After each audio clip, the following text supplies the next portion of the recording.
Apreciados amigos y hermanos, que hoy nos podemos reunir nuevamente en este lugar para predicar su palabra, para usted escuchar, para aprender del Señor, para traer a nuestras vidas esa instrucción por parte de Dios que nos da a nosotros el alimento para continuar con nuestras vidas. No solamente espirituales, hermanos, porque no solo somos espíritus. Mientras estamos en esta tierra, también necesitamos de la ayuda física por parte del mismo Señor en nuestros cuerpos, en nuestras vidas. Y Dios provee para nosotros eso. Dios provee para nosotros todo, absolutamente todo cuanto usted y yo necesitamos. Dios lo provee. Todo lo que nosotros realmente anhelamos debe estar tomado de la mano de Dios, guiado por el Señor, inspirado por Dios, corregido por Dios. Así que cada uno de nosotros hoy dispongamos todo nuestro ser y nuestro corazón para que este mensaje pueda llegar a nuestras vidas. Es un tema que sé que para algunos va a ser un poco controversial y que para otros quizá será pues el principio de una negación y de un rechazo absoluto por esto, pero quiero que lo mire desde la perspectiva bíblica, no desde la posición de un sirviente de Dios, de una persona que habla o motiva o no sé, o anuncia un mensaje desde su propio corazón. Vamos a usar, por supuesto, las escrituras para traer este conocimiento que Dios revela a través de su palabra. No somos nosotros los iluminados para inspirar a los hombres. Es el Señor mismo que entra en cada vida y en cada corazón. Él es el que trae el convencimiento de pecado, de justicia y de juicio. Y esta reunión no es una reunión para polemizar, podría decirlo de alguna forma, sino que hagámoslo a la luz de la Escritura para oír y aprender de lo que el mismo Señor dice y no la opinión de uno o de muchos hombres. Podrían estar algunos de acuerdo conmigo y otros no. Podrían haber congregaciones de acuerdo con algunos de nosotros y otras no. Pero eso no soluciona la situación. La solución a la verdad no se encuentra en el mensajero. La solución a la verdad se encuentra en quien envía ese mensaje, ¿de acuerdo? Oremos y pidámosle al Señor que nos pueda guiar en este tiempo. Padre, estamos una vez más dispuestos para ti, para que tu palabra sea expuesta. Te suplico, buen Dios, poderoso Señor, puedas traer a nosotros tu revelación, que tu palabra nos inunde, Señor, de adentro hacia afuera, que no sea externo, Señor, sino que nuestras vidas puedan ser guiadas conforme a tu voluntad. Que nuestras opiniones, Señor, queden por un momento en quietud y que sea tu misma palabra la que nos lleva a nosotros a vivir de acuerdo a tu palabra y tu misericordia. Y la iglesia de Cristo dice, amén, amén. Hermano, esta oración es muy importante porque me ayuda a ceñirme a la Escritura, y usted cuando ora por nosotros, cuando predicamos el mensaje, le está pidiendo a Dios que lo que yo pueda anunciar acá sea la verdad de Dios y no un punto de vista particular. Nuestra serie, Un llamado a la fe, hoy una vez más continúa con lo que hemos hablado acerca de creer y confesar. Hoy vamos a tomar la parte del confesar, pero vamos a hablar un poco acerca del creer a la luz de la palabra. Y vamos a usar las mismas citas del principio en Romanos capítulo 10, versos 6 al 10. Romanos capítulo 10, versos 6 al 10. Dice la palabra del Señor. Pero la justicia que es por la fe dice así: no digas en tu corazón, ¿quién subirá al cielo? Esto es para traer abajo a Cristo. O ¿quién descenderá al abismo? Esto es para hacer subir a Cristo de entre los muertos. Más, ¿qué dice? Cerca de ti está la palabra, en tu boca y en tu corazón. Esta es la palabra de fe que predicamos, que si confesares con tu boca que Jesús es el Señor y creyeres en tu corazón que Dios le levantó de los muertos, serás salvo. Porque con el corazón se cree para justicia, pero con la boca se confiesa para salvación. Amén. Esta palabra, hermano, es una, a mi modo de ver, la historia vivida pues en la iglesia de Cristo. Creo que es una de las palabras más mal utilizadas en el contexto evangélico. Porque creo que de estas citas bíblicas se han valido muchos para empezar a sacar ciertas teologías personales y doctrinas particulares. Recordar que la Biblia dice acerca de la revelación de Dios y las profecías, que ninguna de ellas es para uso personal, sino para el bien y la edificación de toda su iglesia. No podemos hablar, toda profecía ha sido dado por Dios para el aprovechamiento de toda su iglesia, de toda su iglesia. Así que tomar un texto y sacarlo de contexto para crear un pretexto y continuar incluso tradiciones nos lleva a nosotros muchas veces a errar. Y podemos ver que esta palabra más de una vez la han tomado para pedir cosas incluso. Confiésalo, decláralo. Tenga tanto cuidado para decir declaro, declaramos, anunciamos, decimos, proclamamos. Cuando usted haga eso, tenga mucho cuidado. Es una muletilla evangélica, hermano. Lo declaramos. Aquí entre nosotros muchos tienen esta muletilla. No declaramos. ¿Declaramos qué, hermano? Podemos declarar la palabra de Dios. Y podemos hacer declaraciones propias particulares. Por supuesto que podemos. Pero tenemos que comprender que cuando hablamos en nombre de Dios, no podemos declarar cualquier cosa. Así que tenga cuidado. Tenga cuidado. Así tenga un fin o usted o un propósito sano cuando vaya a decir declaro, anuncio, proclamo.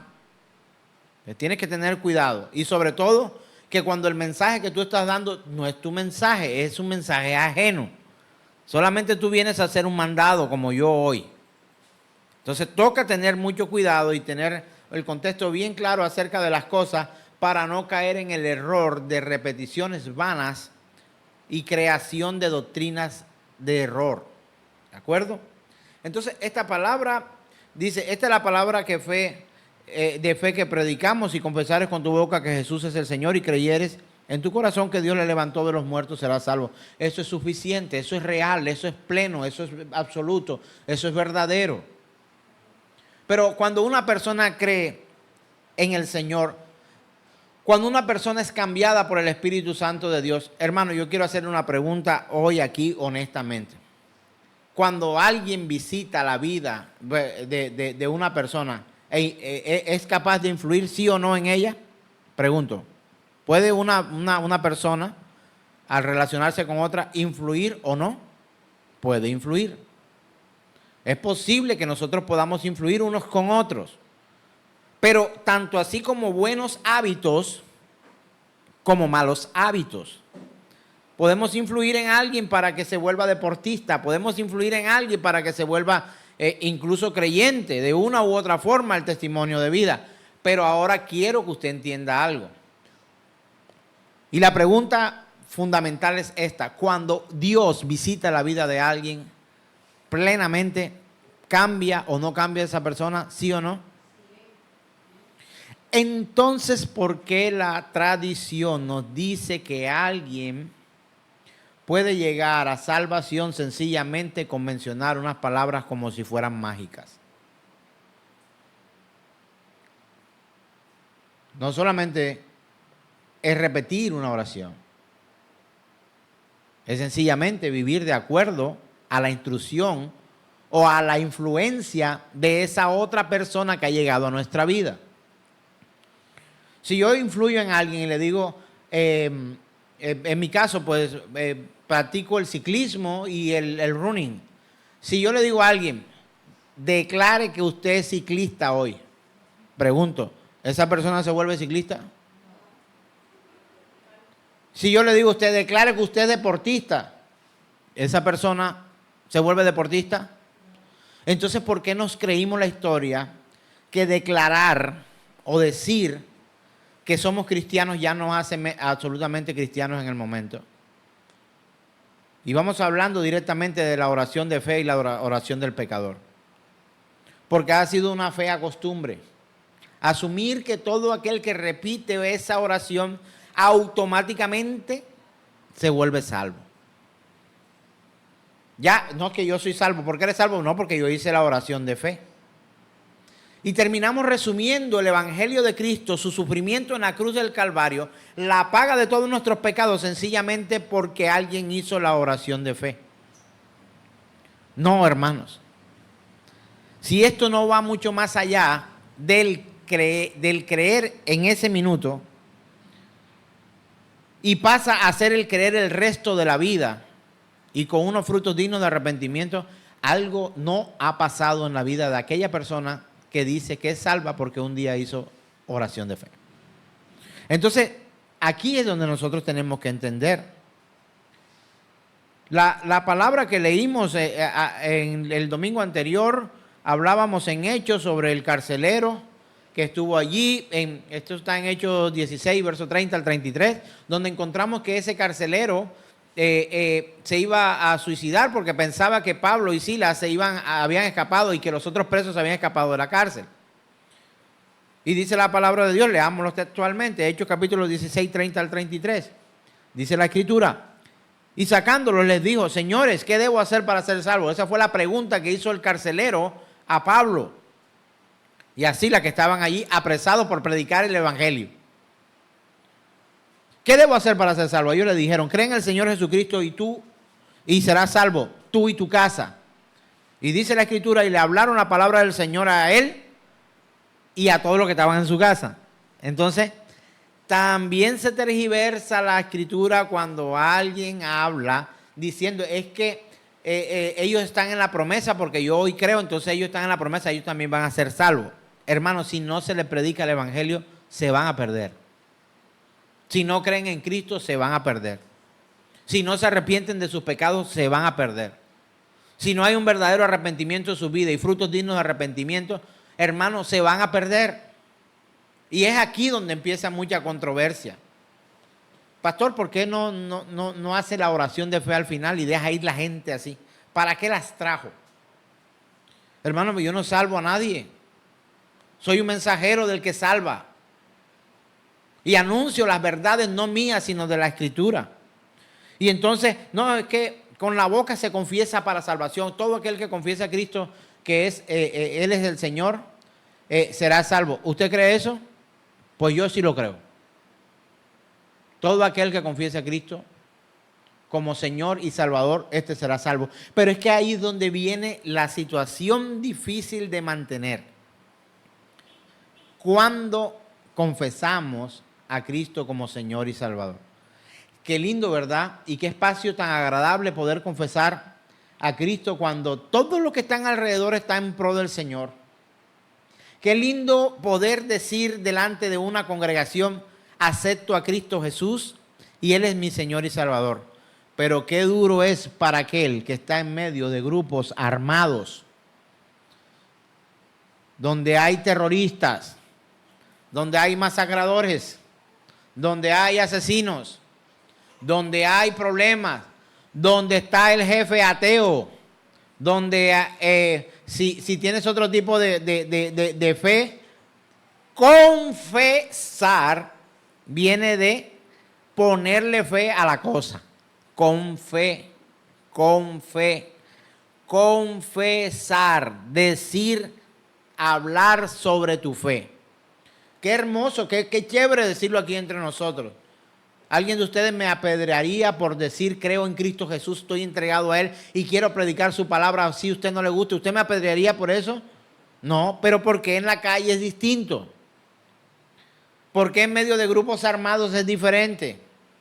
¿Por qué en otros lugares donde hay estados que prohíben directamente predicar el evangelio y aquellos que creen en el Señor no solamente son torturados, sino que los meten presos y muchos son muertos a causa de su fe?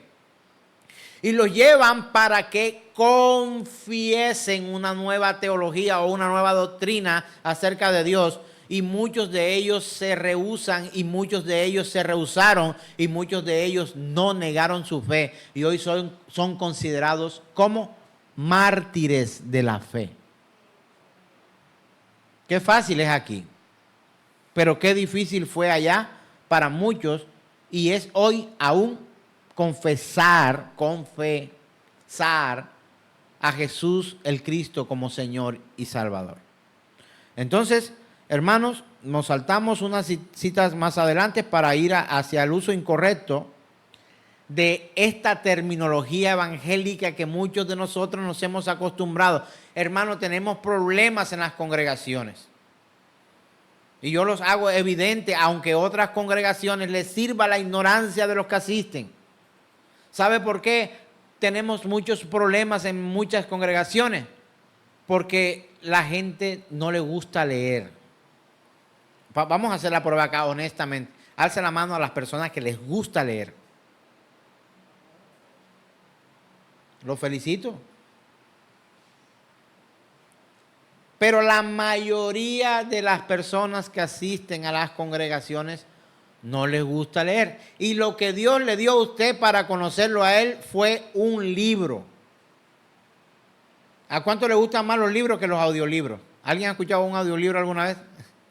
Mientras voy en la bicicleta, mientras voy corriendo, voy escuchando, voy aprendiendo muchas cosas, no pierdo tanto el tiempo y voy haciendo muchas cosas adicionales. Me encantan los audiolibros para estar ilustrándome en la medida que estoy haciendo otra cosa, para no perder, o sea, trato de hacer 2 cosas o 3 al mismo tiempo. No sé si a usted le pasa, a veces el tiempo no alcanza para tanto. Pero necesitamos entender acerca de este uso incorrecto, porque esa llamada oración del pecador, oración de fe, le ha dado la certeza a muchos de manera equivocada de que su alma está libre de pecado, libre de muerte eterna y que pueden vivir con Dios de una vez y para siempre. ¿Por qué? Porque hice la oración de fe. Entonces quiero anunciar desde ya que no es ni bíblica. Y quiero que recuerde en los pasajes que usted ha leído de la Escritura, si alguno de los predicadores de la Escritura, luego de predicar un mensaje, llamó adelante a personas para que hicieran la oración de fe. Yo no lo he encontrado. Si usted lo encuentra, me avisa dónde está la cita, lo buscamos, lo leemos juntos y miramos el contexto. Pero sí encontré personas que luego de la predicación de uno u otro, preguntaron, ¿qué tengo que hacer para ser salvo? Y es donde viene la confrontación directa de Dios con nosotros los hombres y las cosas que tiene Dios contra nosotros, que viene a reducirla de una u otra forma, y digo reducirla tratando de emplear el mejor término posible.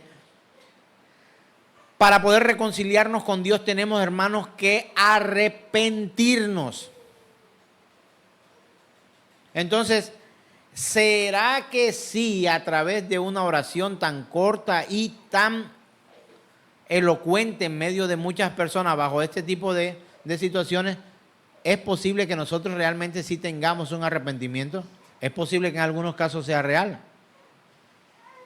que sí ese día es que se arrepiente de sus pecados. Pero cuando alguien se arrepiente de sus pecados, cuando sale de ese lugar, su vida cambia, su vida es distinta, no vuelve a ser la misma persona, y si vuelve a ser la misma persona sufre. Ya su vida no es igual. Cuando la persona está arrepentida, hay quebrantamiento, no solamente lágrimas. Se quebranta la persona. Y quiere demostrarle a otros que está arrepentido. Y acepta públicamente que se ha equivocado. Y busca la manera de poder vivir una vida que agrada a Dios. Nosotros necesitamos, hermanos, vivir de acuerdo a la palabra y no a las costumbres y tradiciones. Estos días son de tradiciones. Pero sabe una cosa, si usted se da cuenta bien estos días, las tradiciones han ido cambiando. Ya los que iban a procesiones no van a procesiones sino a paseos. Ya no se celebran en casa, ya no hacen ciertos, de una manera, ritos. ¿Cuándo fue la última vez que usted olió en las casas incienso? Yo no he olido el primer incienso estos días. Porque la gente, a través de la tradición, ¿qué pensaba o qué decía? Que con este incienso sacaba de la casa los malos espíritus. Cuando en la antigüedad nunca se usó para eso. En serio, el incienso que se quemaba era para que fuera olor fragante a Dios. Entonces, hermano, nosotros no podemos tragar entero las tradiciones. Te estoy diciendo que dejes de ser un costeño de la costa caribe colombiana y que puedas vestirte ahora como un cachaco del interior del país. Pues yo no te estoy diciendo eso. Somos autóctonos, cada uno tiene en su región ciertas costumbres y culturas. Y mientras esta costumbre y cultura no contradiga lo que la Escritura dice, podemos vivir alegres de ciertas cosas que no son ni malas. Ahora, entendamos qué hacemos, porque hay cosas que se ven muy sutiles y muy inofensivas que tras de ellas tienen un trasfondo espiritual y una historia bastante cuestionable. Así que debemos tener cuidado en asumir que un texto en la Escritura significa una cosa cuando no lo significa. Este uso incorrecto de esta cita se ha convertido en uno de los más populares y empleados entre evangelizadores en estos tiempos y de hace unos 40, 50 años acá. La oración de fe no es antigua, hermano, es nueva. Lo trajeron los estadounidenses a nuestras tierras latinoamericanas. Es una costumbre nueva. Es que yo hice la oración de fe, por lo tanto yo soy salvo. Hermano, si lo que dices en la oración de fe fuera verdad, pensaríamos que como tu vida es distinta, has alcanzado la gracia de Dios para poder confesarte salvo. Si tu vida realmente mostrara eso. Ahora, no es por obras. Es que yo me porto bien y por lo cual, como yo me porto bien, entonces yo soy salvo. No. Entonces, la salvación de la que habla la Escritura necesitaría méritos humanos para poder alcanzarla. Y la Biblia dice que no. Dice, no por obras para que nadie se gloríe, sino por gracia. Es por gracia, es por gracia. Si tú y yo somos salvos, no es porque hicimos una oración. Si tú y yo somos salvos es porque a Dios le ha placido concedernos a nosotros salvación y vida eterna por cuanto hemos creído en Cristo Jesús, Señor nuestro. Y el llamamiento hacia creer en Cristo Jesús incurre en estremecer nuestra vida con algo que muchas veces no queremos hacer. Y esto es arrepentimiento. No me digas que irás al cielo si no te has arrepentido de tus pecados. No me digas que irás al cielo si realmente no has confesado a Cristo Jesús como Señor y Salvador de tu vida. No en un templo, no sé cómo llaman, o en una congregación, en una casa de oración, o en un parque donde te hicieron repetir esta oración. No me digas que eres salvo por eso, hermano. Porque tristemente te diré que puedes estar entre la estadística que cree que será salvo y no lo es. ¿Por qué? ¿Porque lo digo yo? No. Porque le dice la Escritura. ¿Sabe que si hay una estadística o hay una nota acerca de esto en la Escritura? Porque el mismo Señor dice, en aquel día muchos me dirán, Señor, Señor, en tu nombre hicimos, en tu nombre dijimos, hicimos milagros, echamos fuera demonios. ¿Y cuál es la respuesta del Señor? Nunca los conocí. Pero si lo hicimos en tu nombre, no te conozco. Hermano, ¿usted cree que ese es un Dios distinto al que la Escritura anuncia? ¿Usted cree que ese es un Dios malo que no queremos estudiar? ¿Vamos a estudiar mejor al Dios bueno de la Biblia? No hay tal cosa. Hay un solo Dios. y un solo mediador entre Dios y los hombres, Jesucristo hombre, dice la Escritura. Entonces nosotros tenemos que manejar estos temas con cuidado. ¿Qué significa la realidad de esta decisión por Cristo o de esta anunciación o de esta declaración, confesar a Cristo como Señor y Salvador? ¿Cree usted que solamente es, yo confieso que Jesús es Señor y Salvador y todo el mundo te aplaude? ¿Usted cree que es eso? ¿Usted cree que está escrito en la Escritura por eso? La respuesta es no.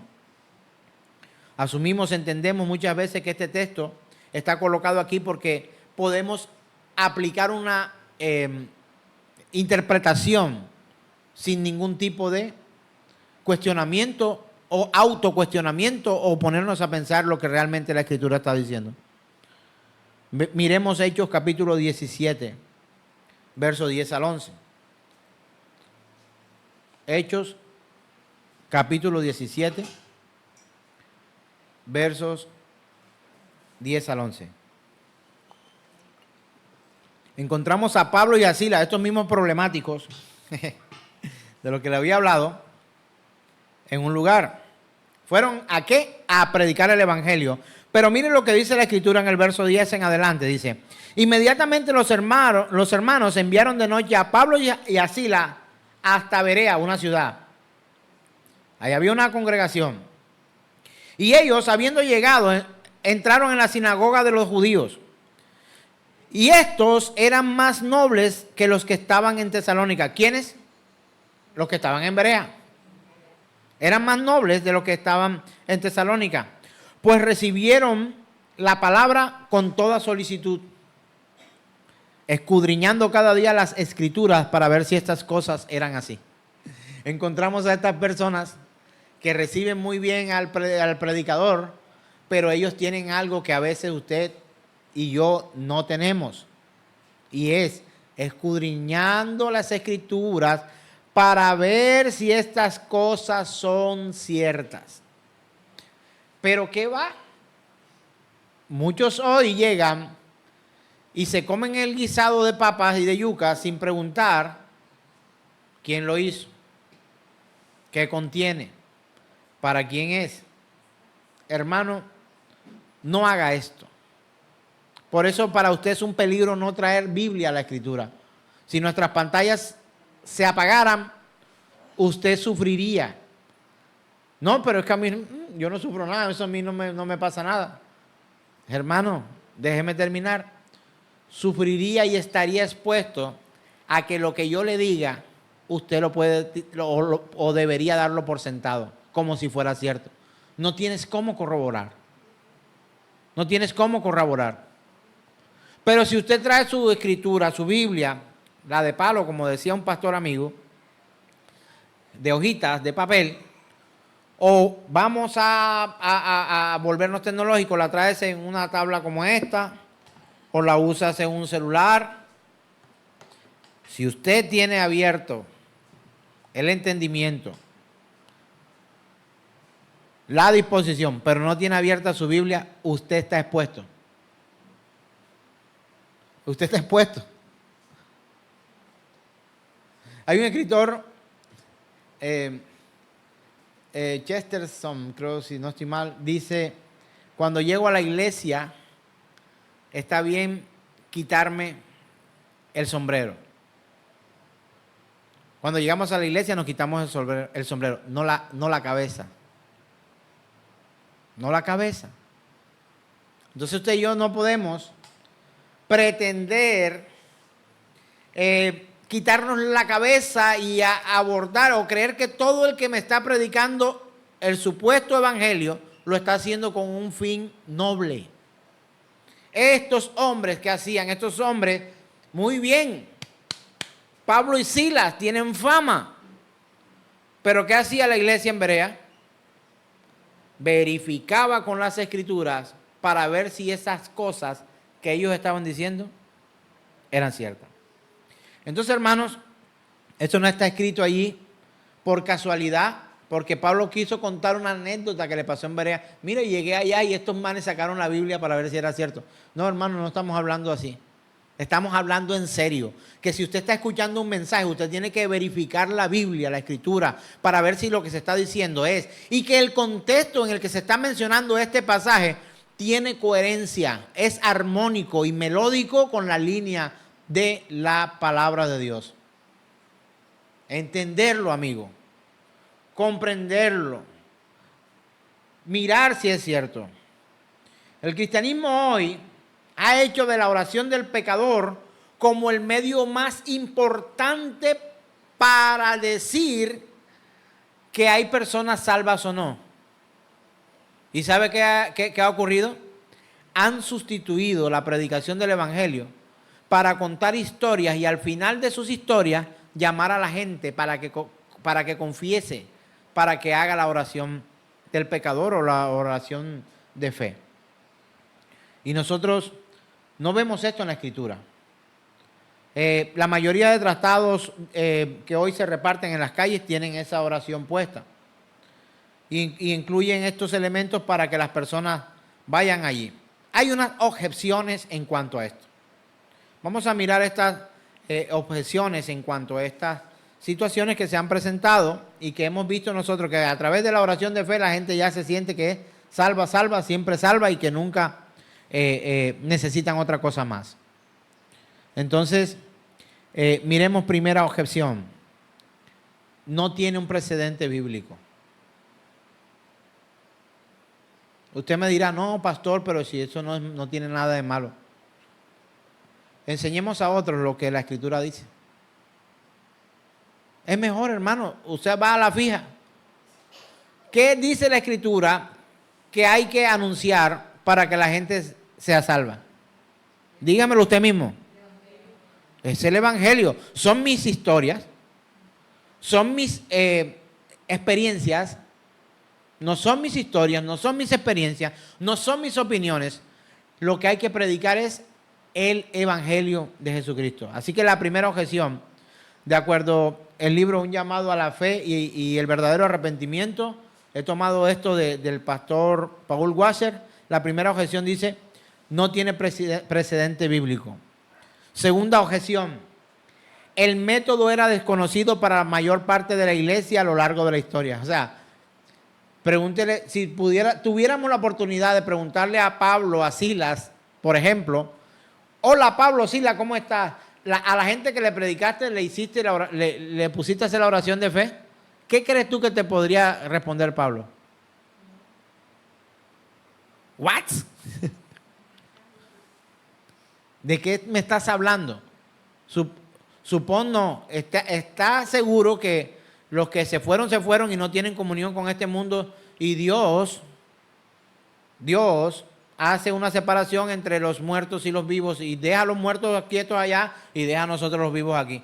Pero si Pablo y Silas, pudiera usted y yo hoy entrevistarlo, llegáramos al cielo para hacer una entrevista o al lugar de reposo, al paraíso, que también es otro tema muy, muy importante para predicar. Pablo y Silas, ustedes a esa gente que le predicaban, la ponían a hacer la oración de fe, díganme usted qué le respondería. Y si le preguntaras a Pedro, ¿qué pusiste a hacer a la gente luego de predicar a esos 3,000 y a esos más de 5,000 en el primer discurso? Hermano, ¿usted qué haría? Usted y yo los pondríamos a hacer la oración de fe para asegurarnos que esos 5,000 o esos 3,000 son salvos. Pero tal cosa no puede ocurrir si no se predica el Evangelio de Jesucristo. Vienen y le preguntan a Pablo y a Silas, ¿qué debo hacer para ser salvo? Cree en el Señor Jesucristo y tú serás salvo. Y tu casa será salvo. Vamos a tu casa y le predicamos el Evangelio a ellos también. Sin Evangelio no hay salvación, hermano. Sin Evangelio no hay la anunciación del sacrificio de Cristo Jesús. No reduzcas. Jamás. Y si lo hiciste, nunca más lo hagas. Reducir el sacrificio y la pasión, el sufrimiento, la paga del pecado de Cristo Jesús a través de 4 palabras. No, hermano, es tu vida entera la que tiene que entregarse al Señor. Y cuando tú y yo decimos, entra en mi corazón,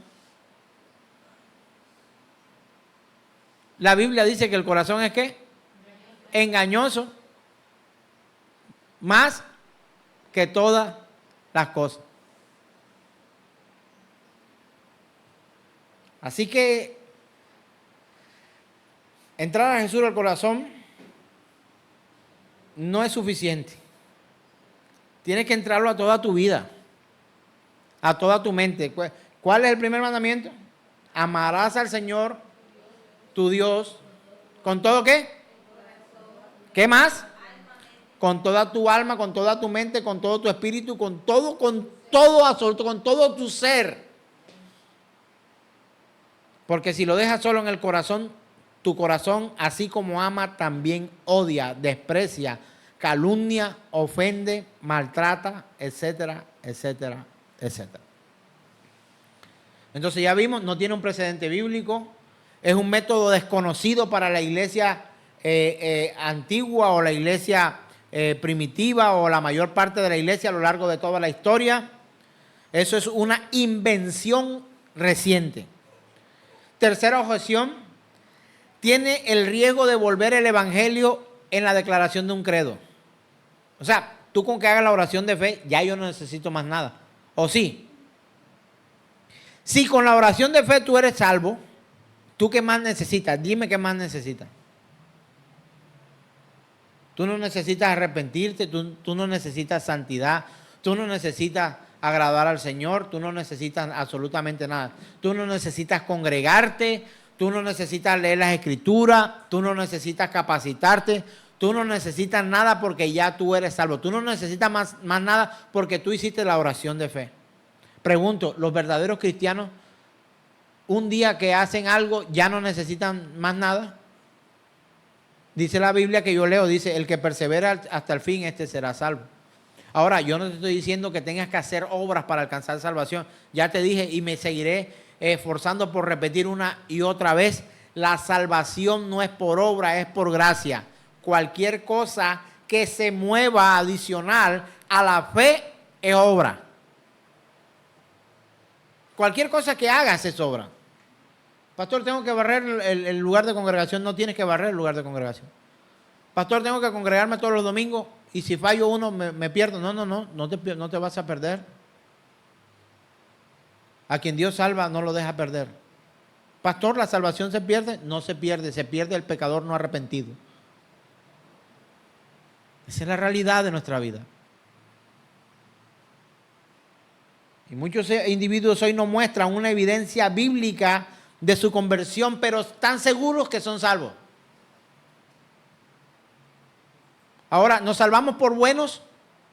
No. ¿Nos salvamos por malos? Tampoco. ¿Por qué nos salvamos? A la 1, a la 2 y 3. Por gracia. ¿Y esa gracia es dada a través de la qué? De la fe. ¿En quién? Hermanos, no podemos predicar otras cosas. Pero hoy declaramos. Hoy, ¿cómo declaramos? Hoy ato, hoy reprendo, hoy etcétera. Nos pasamos la vida en este tipo de emocionalismo. O sea, es el movimiento de la emoción, emocionalismo, para dejar de lado los principios de la palabra de Dios. Hermano, la vida cristiana sí es más fácil. Es más fácil llegar y ponerle la mano a una persona en la cabeza y decir, suéltalo, suéltalo. Estos días pasé, venía con mi hijo del Ciruma, veníamos en bicicleta y yo pensé que lo que estaba escuchando era como una pelea. No voy a hacer burla de una congregación. Espero que si llegan a ser mis hermanos en Cristo Jesús, Dios le dé la iluminación correcta para que puedan alcanzar, no la sabiduría que yo estoy predicando hoy, no, la sabiduría de Dios y la verdad a través de la predicación del Evangelio. Pero me llamó tanto la atención, así que mi hijo y yo nos quedamos mirando la cara, porque la persona que estaba predicando era una mujer y en medio de sus gritos decía, hoy reprendemos y atamos todo humo espeso. Y enseguida él y yo nos miramos las caras. ¿Cómo así? Yo yo tendía a reírme, así como usted está haciéndolo, hermano. Atamos y echamos fuera todo humo espeso. Y yo quedé como, de todas las ataderas y todas las amarraderas y cosas, yo nunca había escuchado esta frase. Y me llamó tanto la atención, porque pasamos la vida. Hermano, eso es más complicado, hermano, de explicar. Porque si yo fuera como los de Berea, yo le preguntara, hermana, usted, si fuera mi hermana, ¿no? ¿Usted qué, cómo así humo espeso? ¿Sí o no? Pregunta básica. ¿Sí o no? Hermana, explíqueme eso de humo espeso porque yo no lo comprendo. ¿Por qué nos desgastamos en esas cosas? ¿Y por qué no predicamos la verdad de Jesucristo? Hermano, sustituye el emocionalismo, el espacio en que podemos predicar el verdadero evangelio de Cristo Jesús. Ese es el evangelio el que trae salvación. La predicación del evangelio lleva el nombre de Cristo Jesús a cada uno de los oyentes o no oyentes, o si fuera por lenguaje de señas, en toda lengua, nación. Ahí incluye a los que escuchan y los que no escuchan. Hermano, dediquémonos a la Escritura. Dediquémonos a leer la palabra de Dios. Y dediquémonos a enseñar lo que la Biblia dice. Si no lo dice la Escritura, por ahí hay un amigo mío que me dice, no, pero es que la Biblia debería actualizarse. Es un libro muy antiguo.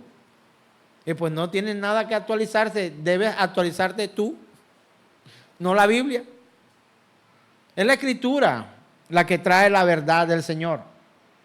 Entonces, esta oración de fe casi que sustituye la predicación del evangelio. Hermano, en un culto emocional no hay cosa más importante ahí, dígamelo sí o no, que la oración de fe. No hay cosa más importante, es el momento crucial. Hermano, el momento crucial no es ese. El momento crucial de la predicación de quien fuera que predicara es la presentación de Cristo Jesús y el llamado al arrepentimiento y a la fe que nos hace la palabra. No me digas que el momento crucial es el final para poder... No, yo me pierdo las canciones de adoración y alabanza al Señor. Eso me lo puedo perder. Me canso, por eso yo llego tarde. Pero la oración de fe no, porque ese es el espacio más importante de la reunión, porque ahí es donde los pecadores se arrepienten de sus pecados. ¿Verdad? Y entonces, ¿qué ha hecho el otro antes mientras llega la oración de fe? ¿Un show? ¿Ha contado historias? El momento más importante que hoy tú y yo tenemos no es el final de esta reunión, es toda la reunión en la que se exalta el nombre de Cristo Jesús como Señor y Salvador de todos los que en Él creen. Hermano, por favor, pastor, pero dígame para ver si usted hizo la oración de fe, sí o no. ¿Cuál cree usted que será mi respuesta? Sí la hice. Y me arrepiento de mis pecados. ¿La enseñé? Sí enseñé. Y me arrepiento de mis pecados. Porque es muy fácil contar historias. Y esta quinta objeción, la he mencionado, se ha convertido en el principal y muchas veces el único fundamento de seguridad para la persona de que es salva.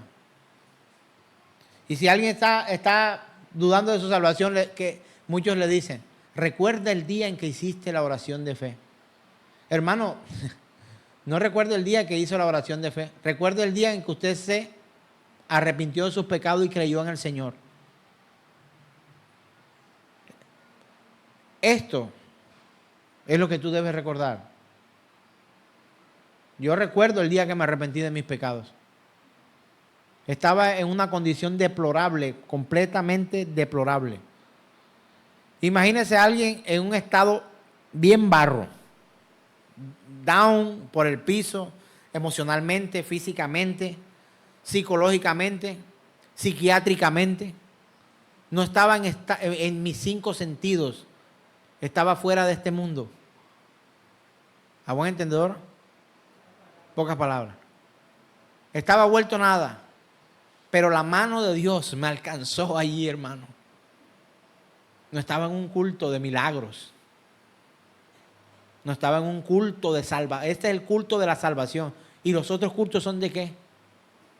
¿Y los otros cultos no son de milagros? ¿Y los otros cultos son de qué entonces? A Dios no le importó meter su mano en el fango para sacarme de lo más profundo y sacarme de allí.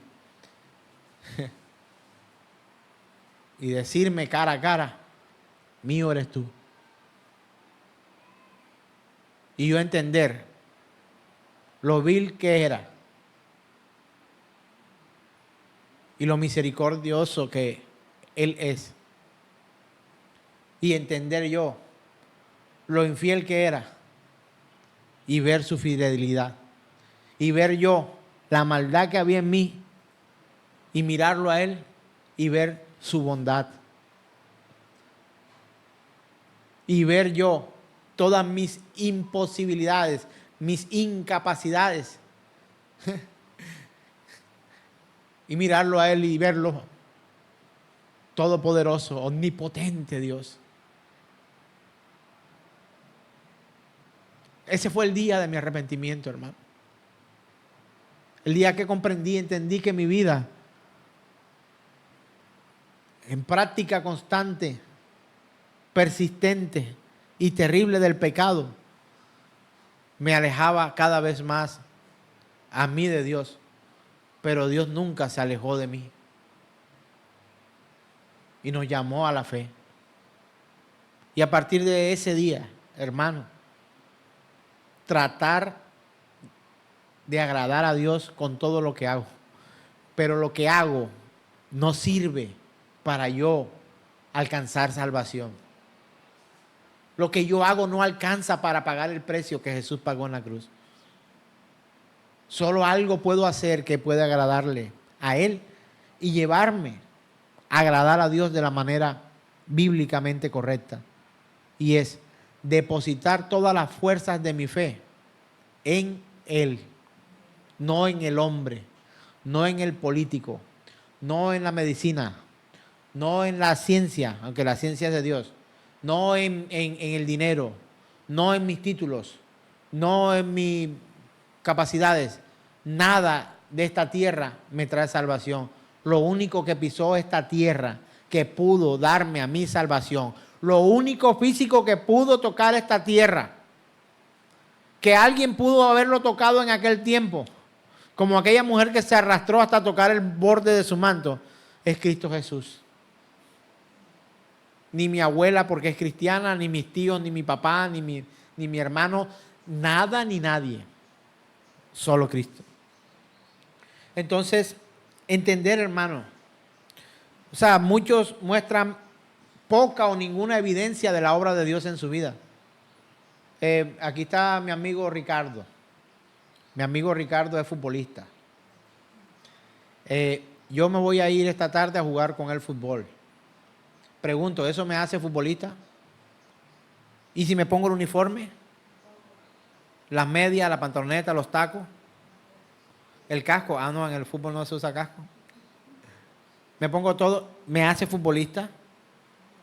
Pregunto, ¿te haces cristiano por venir a la congregación?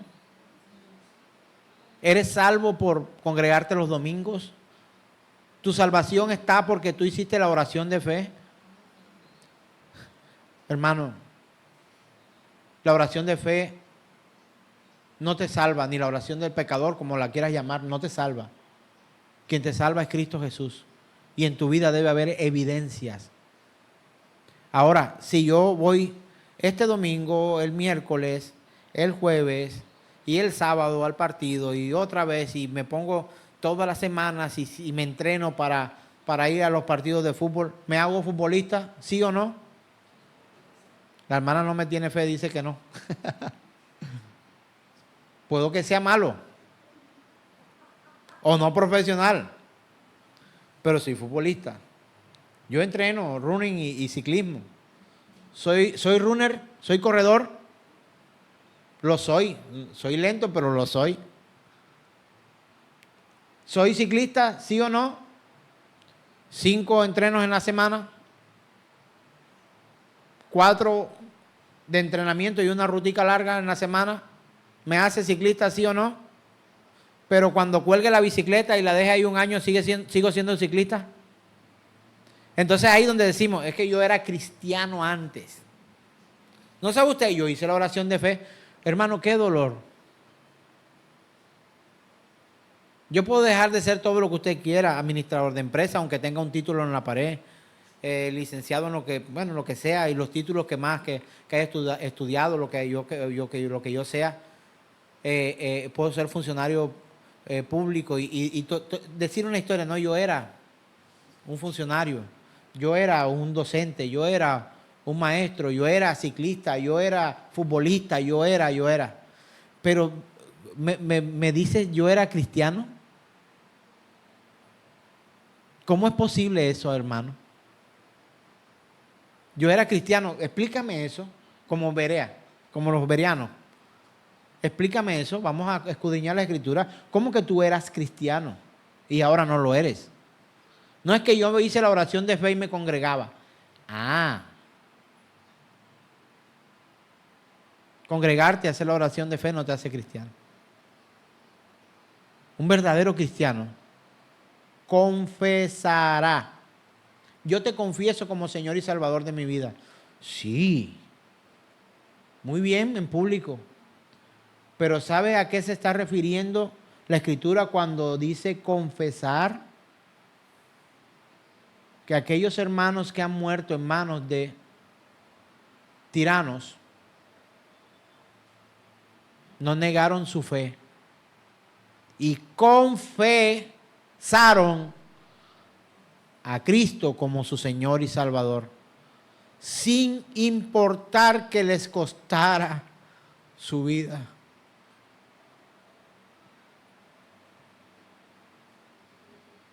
Hermano, te lo ruego, te lo suplico. No minimices a estos mártires, porque tú confesaste al Señor Jesús como tu Salvador personal en la comodidad de una congregación como esta. Tú tienes que confesar al Señor. Si quieres confesar es mostrar tu fe, no importando que te cueste la vida. La Biblia relata en diferentes espacios algo que los reformadores llamaron las 5 solas. Sola fe, solo gracia, solo escritura, solo Cristo y solo a Dios la gloria. Le llaman las 5 solas. Una vez predicamos de eso bastante, creo que todo un año, acerca de las 5 solas y de la reforma protestante y lo que se inició con Martín Lutero. No, el reformador de la iglesia fue un hombre útil al Señor. Vamos a plantar el reino de Dios en este sector. Cuánta locura escucho.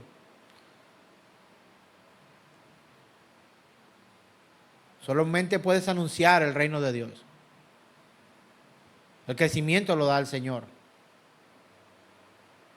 Hermano, usted y yo somos incapaces de salvarnos por cuenta propia. Y estos hombres, llamados reformadores, estudiaron la palabra y Dios le dio una chispa de su sabiduría y se dieron cuenta que solamente por la fe alcanzamos la bendición de la salvación. Que solamente la Escritura es el medio por el cual la revelación verdadera de Dios llega a los hombres. Lo demás son invenciones de hombres. sola gracia. Solo por gracia. ¿Qué significa eso? Que toda obra de los hombres es hoy limitada para funcionar en este reino y no en el reino de Dios. Pero hemos sido creados para que mientras estemos en este mundo, en esta tierra, podamos hacer buenas obras. No estamos creados para otra cosa. Creados por Dios para buenas obras, dice la Biblia. Somos hechura suya, obra de sus manos. Sola gracia. Y yo, bueno, tengo la oportunidad de tener un grupo de devocional con mis compañeros en la oficina. Y bueno, ahí se forman ciertas polémicas y hablamos de ciertos temas y todos aportamos en muchas ocasiones. Y hay una compañera que dice, yo no estoy de acuerdo con eso de que si alguien se arrepiente, ¿cómo así? Si se portó mal, que pague en el infierno. Y gracias a Dios tú no eres Dios. Porque por ti todos se condenaran. Solo los que te cayeran bien se salvarían. Pero ¿cómo me vas a decir que alguien se arrepiente y que sí, que se arrepienta de verdad y que Dios lo va a perdonar? Y entonces, eso es la gracia. Esa es la gracia. Y les anunciaba 2 palabras que ustedes recuerdan muchas veces que lo he dicho acá. ¿Qué es la gracia? Es el regalo de Dios que Él quiso darnos cuando nosotros no lo merecíamos. ¿Y qué es la misericordia? La detención del juicio de Dios que sí merecemos. Así que la gracia y la misericordia de Dios juegan un papel, o sea, sin misericordia y sin gracia nosotros no podemos obtener la salvación ni en sueños. Ni en sueños. Solo Cristo. Esa es la otra sola. Solo Cristo. No es una oración. No es que me congrego. No es que yo trabajo. No es que mi papá es pastor. No es que mi mamá y mi abuela son cristianas de toda la vida. Por eso yo... No es que yo hice la oración del pecador. No es que yo confesé a Cristo como Señor y Salvador. Pero ¿dónde están los frutos de tu arrepentimiento? Solo Cristo te puede salvar, hermano. Y soli Deo gloria, que significa solo a Dios sea dada la gloria. Porque Él te salva siendo tú y yo pecador. ¿Por qué nos salva a nosotros siendo nosotros pecadores? Para que solo a Él sea dada la gloria y no a los hombres. Yo amo a ese pastor. ¿Y por qué? Porque por él fui yo salvo. ¿Cómo así? Él fue el que me hizo hacer la oración de fe. ¿What? No, hermano. Puedes amar a tu hermano que te predicó el evangelio. Pero tú no puedes amar a ninguno, así sea el anunciante.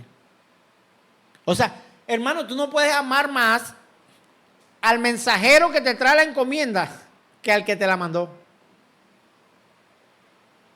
Hermano, no me salgas con esto. Es que yo amo al pastor Amé, ese pastor Amé es el pastorzazo. Ese mejor que él no hay. Te equivocas. Pecador como tú. Merecedor del juicio y del castigo. Solo traigo el mensaje, hermano. Solo traigo el mensaje. Y los otros hombres solo han traído el mensaje. Pero qué triste ver que otros traen mal el mensaje. Y no solamente traen mal el mensaje, sino que por eso lo aman. Y por eso hoy tanto hombre adorando entre hombres a hombres y le han quitado toda participación al Espíritu Santo de Dios, que es quien convence de pecado, de justicia y de juicio. Hermano, tú me amas y yo te amo porque a eso nos ha mandado el Señor. Pero el primer y grande mandamiento es este: Amarás al Señor, tu Dios, con todo tu corazón, con toda tu alma, con toda tu mente, con todo tu espíritu, con todo tu cuerpo, con tus ojos, con tu cabello, con tus pies, con todo, absolutamente todo. Solo la gloria para Él. Y nosotros, para terminar, necesitamos entender que un pecador es justificado y reconciliado con Dios en el momento en que Él cree en la persona, en la obra expiatoria de Cristo en la cruz del Calvario. No es necesario tanta parafernalia, ¿no?, para autodenominarnos héroes cuando la salvación te la da Dios en una banca como la que está ahí enfrente, a las 3 de la mañana, ebrio y vuelto nada, sin ningún valor.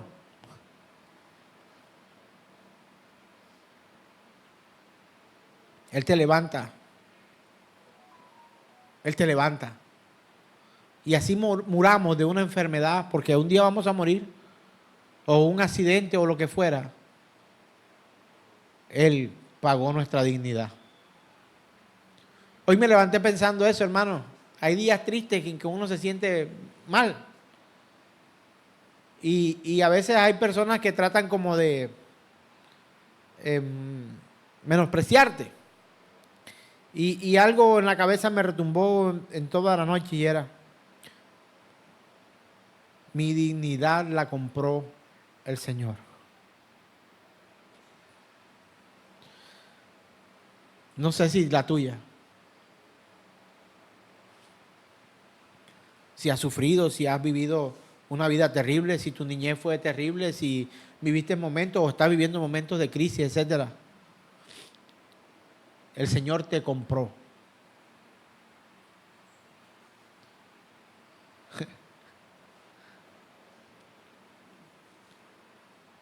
Y eso me da ánimos. Dios pagó por mí. Imagínese. El Señor me compró siendo yo como soy. Él pagó por mí. Por eso cuando pienso en el arrepentimiento tan superficialmente como muchas veces lo vemos, yo alcanzo a vislumbrar que las personas no han entendido que Él pagó el precio por nosotros. No sé si tu respuesta vaya a ser honesta. Porque te voy a preguntar cómo te sientes, hermano, que estás aquí. ¿Te sientes mal? ¿Alguien se siente mal, triste? Algo que ha golpeado su vida, que le demerita. ¿Usted se siente así? ¿Hay algo que golpea tu cabeza, tu ego y te aflige? El Señor pagó por ti.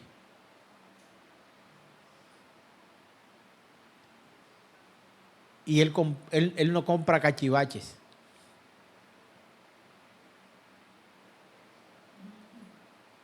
Él compró lo que Él puede restaurar. Y si tú lo entiendes, tu vida tienes que vivirla distinta. Si tú entiendes que Él compró tu vida, Él le ha dado un valor a tu vida que quizás tú misma o tú mismo no le has dado. Él pagó por nosotros.